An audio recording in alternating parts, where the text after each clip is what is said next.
Linda Loveland here. Now this is strawberry season and a lot of people have been talking about strawberries. And there's this list that comes out every year, maybe you've heard about it, it's called the Dirty Dozen. Well, it creates some concern for people and we want to alleviate those concerns because we have the best strawberries here in North Carolina and it's season, so get your buckets ready. But we have Chris Gunter here, who's with NC State. He's a vegetable production specialist, is that right? That's correct. He's a scientist. So we're talking to a man who knows the science behind pesticides and produce and that sort of thing. And you've been doing this for 23 years, you said? Yeah, 10 years here at NC State. And 23 total. So we're going to talk to an expert about this and just get the real deal behind the science behind how these pesticides, if they affect you, and should you be worried when you eat strawberries or any other produce. So this Dirty Dozen list, it just came out.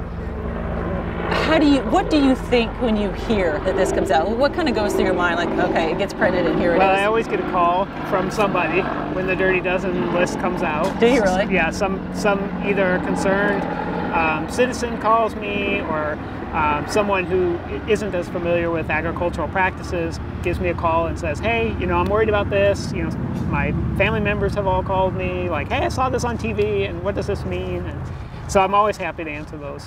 Well, they're scary headlines. You put and some people may not read through the whole thing, and it depends on where this research comes from and what statistics. You can manipulate statistics, certainly, but tell us the real deal. Should we be worried about any kind of chemical residue on produce or strawberries? Well, first of all, I think it's important to know that that any kind of pesticide that's used on an edible food crop like this has an EPA label.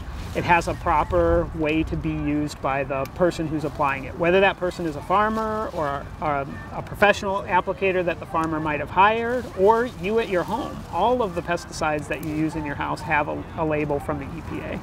And the information on that label contains the correct way to use it, the amount you should apply, how it should be applied, the timing of when you apply it to when you can go back into the crop, or the timing from when you can apply it to when you should harvest it. And all of those feed into the information that people who use pesticides in this way should be following those practices.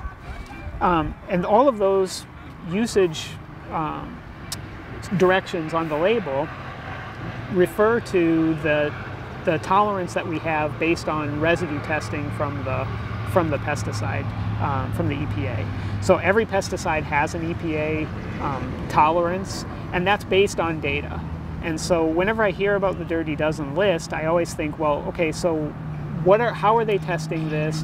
What are the residue levels that they're testing for? Because the toxicity level of the pesticide may be much, much lower than our detection limit, or as our detectors get better, what we see with a list like the Dirty Dozen is we can find a pesticide residue there, but is it at a level that should be of concern for our health? And that's the thing, because even on some of those, I pulled it up and said this produce, this strawberry or peach or nectarine or whatever it was, has traces of 13 different pesticides. Sure. And that sounds awful, but if they're how many parts per billion, I mean, you get into that, and that's almost undetectable. Right.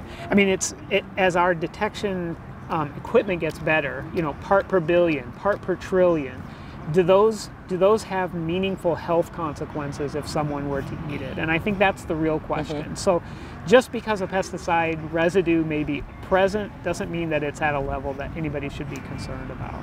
It's one of those things where if you feed it in enormous sums to somebody for all day long, if you ate 100 gallons of this stuff or ingested it for every day, it's one of those things, yeah, something's going to happen, but in the trace amounts that people get, it's just not. Producers of fresh fruits and vegetables understand that, for example, if there was a misapplication, someone didn't understand which crop this was labeled for, and they applied it to a crop, and then they realized, oh, this is not appropriate. That produce should never make it into commerce. A consumer should never see that. And so, we're constantly in our pesticide education programs talking to growers about that, making sure that they understand how those pesticides are supposed to be used, and then giving them the freedom really to say, well, this was a misapplication. This shouldn't go into commerce.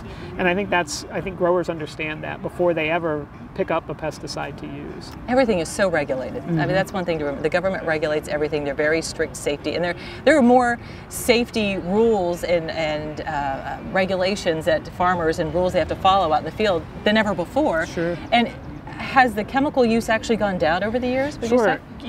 It's when the list like the Dirty Dozen comes out, we always assume like, oh, every farmer is using so many pesticides on their farm. But the truth is, pesticides are really expensive. And just like every other business, they have to be very judicious when they use a pesticide. It has to be a pesticide application that's warranted by scouting the crop.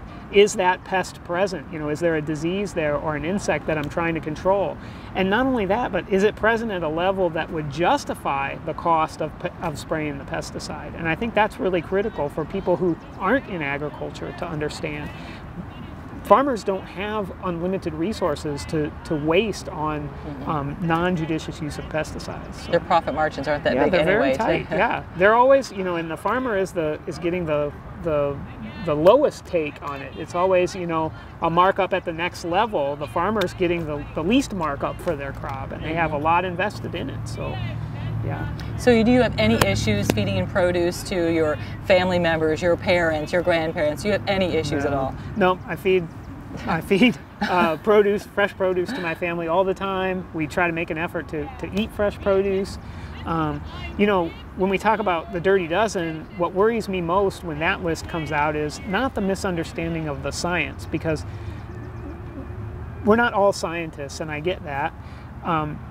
People have messages when they put out a list like that, but what worries me most is, are we actually going to discourage someone from making a healthy food choice because they read about a fearful article like this Dirty Dozen, and they say, oh, well, I shouldn't eat that anymore. I shouldn't eat those because I read somewhere that that's not good for me.